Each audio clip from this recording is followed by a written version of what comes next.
안녕하세요. 북두시민혁명군의 전영돈입니다. 이번 시간의 주제는 평양 무인기와 종북 좌파들의 통일정책은 실패했다, 이런 주제로 몇 가지를 지적해 보겠습니다. 며칠 전 평양에 세 차례에 걸쳐서 무인기가 침입하여 북한 비방 전단지를 뿌렸다고 북한이 주장하면서 재발시 전쟁도 불사하겠다는 의미를 가진 성명서를 발표했습니다. 여기에 대하여 북두시민혁명군은 세 가지로 나누어서 몇 가지를 지적합니다. 첫째는 이번 성명서에서 한 세 가지 정도 과거와는 아주 다른 점이 발견되었다는 것입니다. 두 번째로는 윤석열 정부가 지금 남북 간의 긴장 관계를 더욱 발전시킨다든가 긴장을 발전시킨다든가 아니면 평화 정책으로 전환을 할 수 있는 긴장 관계를 해소 혹은 발전시킬 수 있는 터닝 포인트를 만들었다는 것입니다. 세 번째로 지금 이런 거를 계기로 한국 내에서 활약하고 있는 간첩 혹은 종북 좌파들이 국민 분열을 계속 부추기고 있다는 이런 세 가지 점을 말씀드리도록 하겠습니다. 과거와 다른 점이, 첫째로 이번 성명서에서 예전에는 한국을 괴뢰도당이라 한다든지 무슨 어떠한 정식 명칭을 쓰지 않고 또 국가로서 인정하지 않는 그런 칭호를 썼는데, 이번에는 한국의 공식적인 국호인 대한민국 혹은 한국이라는 정식 명칭을 썼다는 것입니다.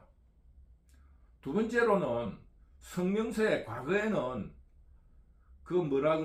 대남 공작부서, 이 통일전선 이런 거를 관리하는 곳에서 한국을 괴뢰 혹은 불법 집단으로 전제한 그런 단체에서 성명서를 발표했습니다.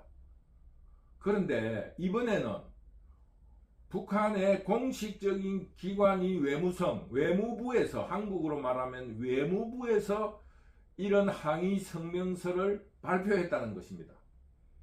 이 두 가지가 일단 한국의 입장에서는 굉장히 긍정적이다. 그러나 그 자체가 김정은의 두개 국가 혹은 통일 포기론을 전제로 한 것이라면 한국에서 굉장히 면밀히 들여다보고 상세히 분석하면서 남북관계에 대한 전략, 전술 그리고 정책을 만들어야 된다고 생각합니다.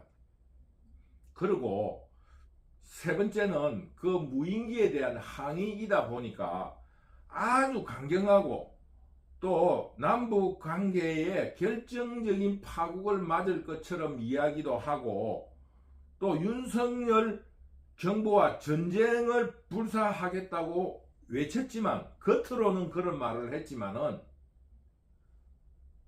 내용으로는 실속을 들여다보면은 공식 명칭을 쓴다든가 또는 여러 가지 조금 지금 현재 진행하고 있는 윤석열 정부의 대북관계의 긴장을 해소하자, 혹은 서로 협조하고 통일의 무드를 만들어서 이중 국가론에 대해서 동의를 하면서 평화롭게 장기적인 통일로 나아가자는 이런 간절한 호소가 그 내용 속에 숨어 있다는 것을 모든 국민들이 느끼고 있는 것입니다. 쉽게 말하면은 겉으로 엄청나게 꾸짖지만은 사랑의 매라 할까요? 겉으로 드러난 것과 다르는, 쉽게 말하면은 요즘 젊은 사람들의 용어가 있잖아요. 겉으로는 냉정한데 속으로는 따뜻한, 이런 그 용어가 있잖아요. 무슨 도시남자 이런 의미로 겉으로는 냉정한 것 같은데 속은 한국에 대해서 협조 혹은 상호 교류를 하면서 어떠한 장기적인 미래를 설계해보자, 이런 느낌을 북두시민혁명군도 받았는데 여러 전문가들의 논평에도 그런 의미가 있습니다. 지금 이런 점이 지난 시간에 강의에서 빠진 점이다. 이것을 지적하면서 그 외 여러 가지 문제는 지난 시간에 설명했기 때문에 이런 몇 가지 점을 지적하면서 지난 강의에서 빠졌던 부분을 몇 가지 더 지적하겠습니다. 북한은 자신들의 방어력이 허술하고 남한의 침입에 대해서 속수무책이다. 이런 의미를 가진 평양 중심부가 세 차례나 침입했다고 강조한 것은 평양 시민이나 북한 주민들을 굉장히 불안하게 하는 그런 일일 텐데 왜 그렇게 세 차례나 그 침입을 했다고 강조를 하는 것일까? 이것이 중요한 키워드라고 이렇게 봅니다. 쉽게 말하면 남북한 지도부나 그 주민들이 한국과 북한과의 차이를 이미 알고 있다, 인식하고 있으니까 이것을 억지로 감추려고 할 필요가 없다, 이런 의미를 가질 수도 있고, 두 번째는 세 차례나 침입을 허용했다는 것은 외부가 아니고 우리가 지어낸 말이고, 세 차례라는 말도 조작된 말이고, 또 북한이 자체적인 자작극일 수도 있다. 왜 세 차례나 그렇게 침입을 당했다는 것을 강조하는가? 여기에 대해서 북두시민혁명군은 의심을 가지고 있습니다. 그래서 거기에 대해서 북두시민혁명군이 분석할 때는 1차적으로는 북한의 자작극이다, 이것을 가장 의심을 합니다. 두 번째로는 한국 내에서 민간단체로는 기습적으로 한 번은 보낼 수가 있지만은 적당한 기간 내에 2, 3일을 그 어떤 텀으로 2, 3일을 간격으로 해가지고 북한에 세 차례나 무인기를 보냈다 하는 것은 어떠한 그 금전적인 준비라든가 혹은 조직적인 문제, 이런 걸로 민간인 단체는 불가능하다. 그렇다면은 한국 내의 정보기관 혹은 소영웅심, 통일을 이루어 보자는 야단 사령관, 야전의 사단장 정도가 보낼 수도 있다. 왜? 부대 내에는 보안이 유지되니까. 그러나 그것이 정보기관이라든가 여러 어떠한 통일단체들과 협조된 상태에서 그런 일을 벌일 수도 있지 않겠느냐. 이런 문제에 대해서 북두시민혁명군은 지적을 하고 싶습니다. 즉 북한의 자작극이고, 아니면 한국 내에 군을 중심으로 한 소영웅주의라든가 정보기관, 아니면 그들 간의 협조 관계 속에서 야전 부대에서 보냈을 수도 있다, 이런 생각을 합니다. 북두시민혁명군이 주목하고 있는 것은 왜 세 차례나 보냈다는 것을 북한이 성명서에서 발표했느냐, 이것을 지적하는 것입니다. 성명서에 한국이 무인기를 보냈다, 이런 정도로 해도 되는데 세 차례를 강조한 것에 대해서 거기에 무슨 의미나 키워드가 있는 것이 아닌가, 이것을 한 가지 지적하고, 둘째로 윤석열 정부 이후 그 경직된 남북관계를 해소할 수 있는 그런 계기가 마련됐다고 할 수 있습니다. 긴장관계라는 것은 우리가 예를 들어서 부부간에 싸움을 했다 할 적에 말을 안 한다든가 뭐 밥을 안 준다든가 집을 나가버렸다든가 이러면 긴장 상태가 지속되지만은 서로 눈만 마주쳐도 해소될 수 있는 것처럼, 이 긴장이라는 것은 소통이나 접촉의 기회를 만드는 것이 굉장히 중요합니다. 그러므로 이런 시비거리를 만들어서 핑퐁을 한다는 것 자체가 그동안의 윤석열 정부가 만들어냈던, 조성했던 남북의 긴장관계를 해소할 수 있다. 그러므로 윤석열 정부는 긴장관계를 더 발전시켜서 준전신 상태로 만들면서 통일로 앞으로 나아갈 것이냐, 아니면은 그동안에 아무 성과도 없는, 실질적으로 북두시민혁명군은 내용적으로 남북관계에서 굉장히 많은 진전이 있었다고 봅니다. 공산좌파들이 이제껏 한국의 실시한 통일정책으로 북한에게 협박당하고 금전적인 돈을 바쳐왔지만은 이런 거를 무시하고 우리는 전쟁도 불사할 수 있다는 윤석열 정부의 태도에 대해서 북한이 굉장히 당혹스러워했다. 이것을 성과로 지적할 수 있습니다. 그러므로 지금 윤석열 정부는 이런 긴장관계를 더 확대시켜가지고 준전시 상태로 이끌어가면서 유엔의 어떤 통제와 함께 한국의 압박을 가함으로써 북한이 자멸할 수 있는 정책을 쓸 것인가, 아니면은 종북 좌파들 혹은 공산 좌파들이 실시한 햇빛 정책을 쓸 것이냐에 대해서는 윤석열 정부의 선택이다. 그러나 지금 긴장 관계를 해소할 기회를 맞았다. 이런 점을 지적하는 것입니다.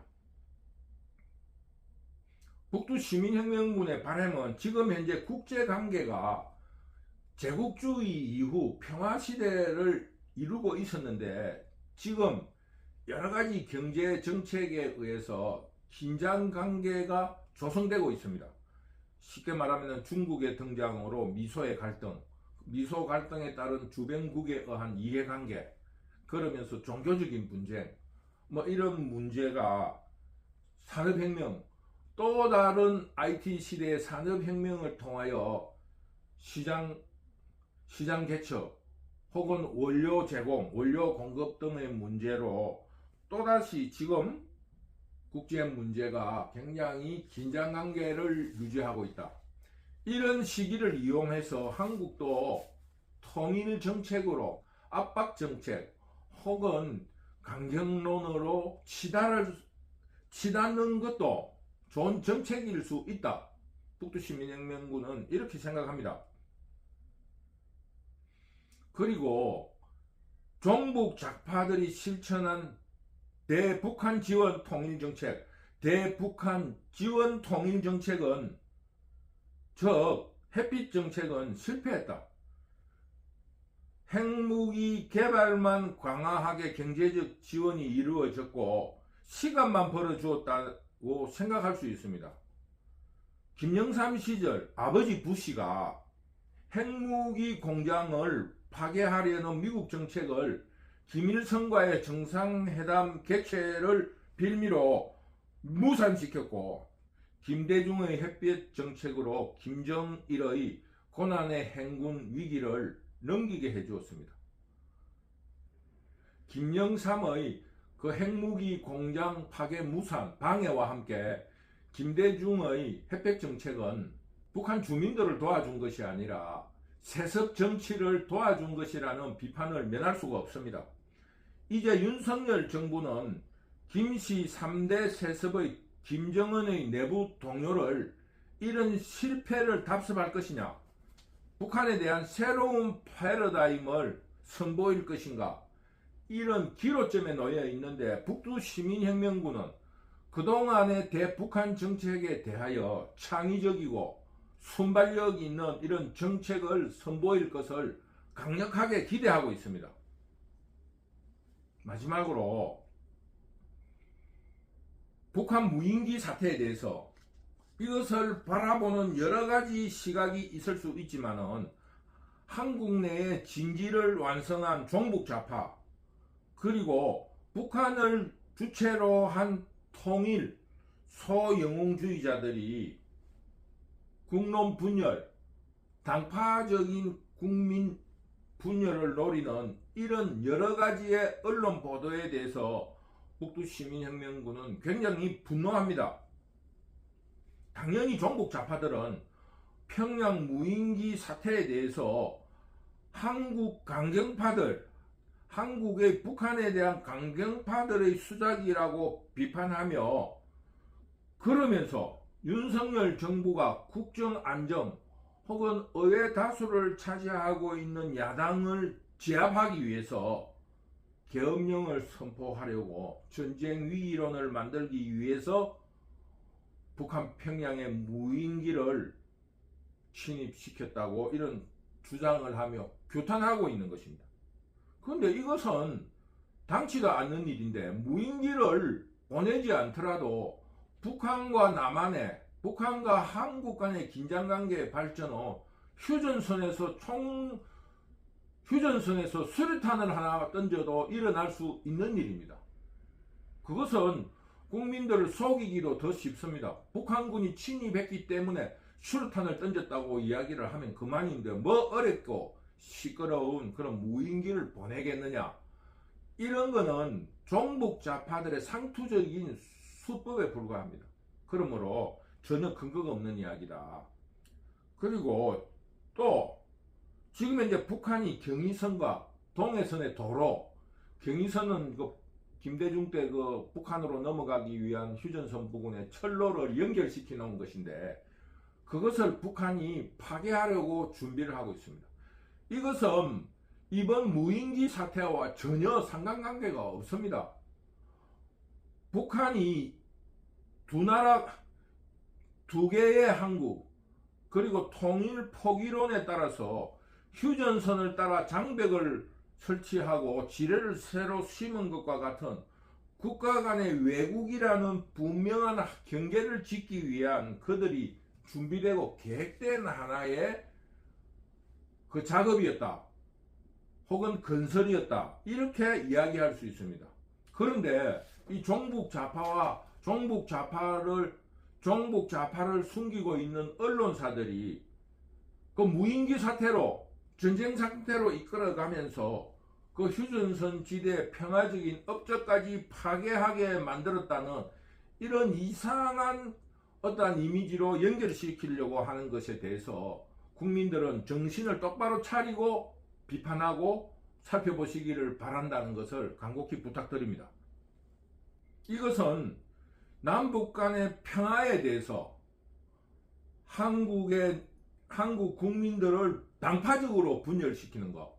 쉽게 말하면 한쪽은 전쟁을 불사한다는 것은 자유우파의 잘못된 정책이고 평화론으로 국민들이 우리 아들들이 전쟁에 끌려나가지 않게 노력을 하고 있는데 이런 일에 대해서 무인기를 보내면서 평화적인 업적으로 만들어진 경의선이라든가 그 동해선의 어떠한 도로를 파괴시킴으로써 전쟁이 눈앞에 닥쳤다는 이런 절망적인 상태를 과정적으로 보도하면서 이 국론을 전쟁과 평화라는 이런 극단적인 분열을 노리고 있다 이겁니다. 전쟁이냐 평화냐 이러면 전부 다 평화를 좋아하는 것은 당연한 이치 아닙니까? 그러기 때문에 이런 극단적인 논리를 통해서 공산 좌파들을 지지하게 만드는 것입니다. 평화는 어떻게 이루어지는가? 이런 상태에서 굽실거리면서 항복해야만이 평화를 이루는가? 이런 문제에 대해서 국민들과 시민들은 깊이 고민을 해주시기 바랍니다.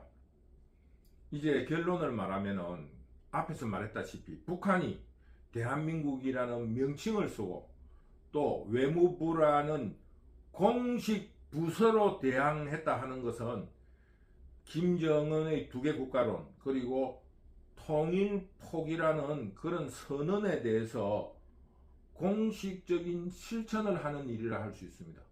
그러나 이것이 헌법 개정이라든가 또 영토 조항에 대한 통일을 포기하는 헌법 조항에 대해서 개헌을 해야 되고 또 영토 조항에 대한 법률적인 준비가 있어야 합니다. 이것이 지난 시간에 강의했다시피 지금 김정은의 그 개헌 법률 영토에 대한 법률 제정 이런 거에 대한 실천을 위한 미끄럼이 아니냐, 빌드업을 하기 위한 사태를 조장한 것이 아니냐, 이런 이유를 북두시민혁명군은 가지고 있습니다.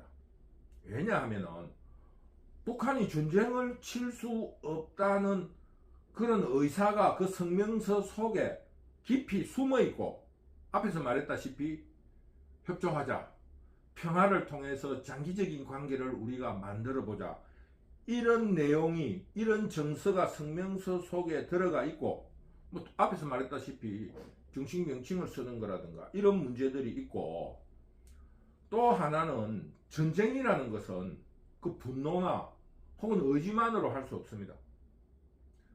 첫째, 전쟁 수행 능력, 물자를 지원할 수 있는 전쟁 수행 능력, 그리고 승리할 수 있다는 객관적인 평가가 따라야 합니다. 현재 러시아와 우크라이나와의 전쟁에서 보듯이 경제 능력이 없으면 전쟁을 이길 수가 없습니다. 간단하게 말하면 군인이 없다, 무력이 없다면 용병을 사서라도 전쟁을 치를 수 있는 것이 경제력이 얼마나 중요한가를 보여주는 것입니다. 그러므로 북한은 한국과 전쟁할 능력도 없을 뿐만 아니라 이길 수 있다는 절대적인 평가도 객관적인 평가도 내릴 수 없다. 그러므로 전쟁은 쉽게 일어나지 않는다. 그런 의미로 북두시민혁명군은 윤석열 정부의 정책적인 선택이 다양하고 여러가지 방향으로 제시될 수 있다. 이런 점을 지적합니다. 또 전쟁론을 주장하면서 경의선과 동해선로의 파괴, 이거는 무인기 사태와 아무 상관이 없습니다. 이런 가짜뉴스 선동에 속지 말기를 바란다는 것을 다시 한번 말씀드립니다.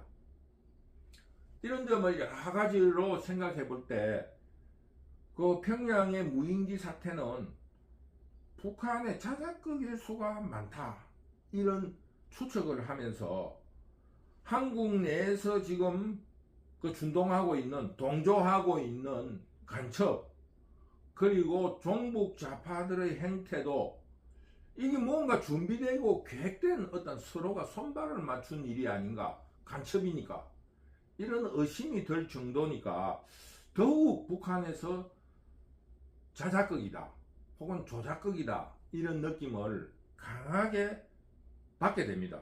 그러나 좀 더 수사를 하거나 그 조사를 해봐야 알 거라고 생각을 합니다. 그 이유는 이재명의 사법 처리 등을 통해서 북한 내에서 활동하고 있는 종북 좌파들이 위축되고 있고, 또 북한의 내부 동요를 진정시키려는 외부의 어떤 간섭 혹은 외부에 의한 침입을 강조하는 것이다, 이런 시각을 북두시민혁명군은 가지고 있습니다. 그렇기 때문에 이번 사태를 통해서 윤석열은 대북정책, 그리고 지금 실시하고 있는 대북정책에 대한 좀 더 확실한 실천을 해나가는 이런 계기를 만들어서 남북관계의 개선, 즉 통일을 전제로 한 윤석열 정부의 대북관계를 더욱 강경하고 압박적으로 실천해 주기를 바란다고 북두시민혁명군은 말하고 싶습니다. 오늘은 평양의 그 무인기 사태는 북한의 자작일 확률이 6대4 정도로 강하다. 그 이유는 지금 현재 보궐선거 등이라든가 여러가지 국정감사에서 이재명 종북 좌파들이 밀리고 있다.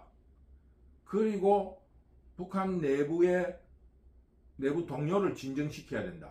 이런 점에 있어서 남한을 지원하고 남한 종북 좌파들을 지원하고, 두 번째로 북한 내부의 동요를 압박적으로 진정시키려고 한다, 이런 의도를 지적하는 것입니다. 그러므로 윤석열 정부는 두개 국가론 혹은 전쟁 포기론이 아니라 통일을 전제로 한 북한의 압박 혹은 북한에 대한 강경 정책, 이런 거를 고수하면서 그동안에 없었던 통일의 패러다임 혹은 정책을 창의적으로 제시해 줄 것을 간절히 당부드립니다. 어쨌거나 이번 기회는 윤석열 정부의 전반기의 국정 혼란 혹은 국정 위기에서 벗어나서 윤석열 정부의 국정 철학을 실천할 수 있는 계기가 될 것이다. 보궐선거의 승리와 함께 대북관계의 터닝포인트로서 아주 좋은 기회가 될 것이라는 것을 거듭 강조합니다. 오늘 강의는 여기까지 하기로 하고, 북두시민혁명군 유튜브를 시청해 주셔서 늘 감사합니다. 감사합니다.